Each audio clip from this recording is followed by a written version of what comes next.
Voter পরিবেশ যা দেখলাম ঘুরে ঘুরে, মানুষ কর্মমুখী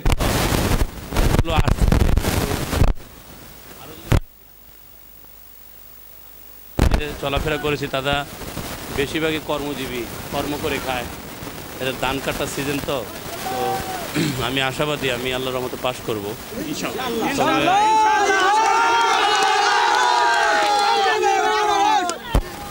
ভোটার পরিবেশ নিয়ে যা বোঝা যায় সেটা হলো আইন শৃঙ্খলা বাহিনী থেকে অত্যন্ত নিউট্রাল, মাননীয় করা যাবে না, সেটাই হচ্ছে প্রশাসন 100% নিরপেক্ষ কাম করছে। একদম আমি কার্যক্রমের দিকে থেকে দেখলাম কোনো কেন্দ্রে কোনো ধরনের আওতাবাজি ভোট যাচ্ছে না, অপ্রীতিকর ঘটনা ঘটছে না, কিংবা আপনি যদি বলেন কোনো পক্ষপাতিত্ব, এটা হচ্ছে না। আমার কাছে মনে হচ্ছে যদি এরকম হয় তাহলে সমাজের থেকে প্রকৃতপক্ষে কোনো একজন ভালো মানুষ উঠে আসবে এই মানব সেবার জন্যে। তো মাননীয় প্রধানমন্ত্রীর এই উদ্যোগকে আমি স্বাগত জানাই। তার সাথে আপনারা যারা কষ্ট করছেন তাদেরকেও কৃতজ্ঞতা জানাই।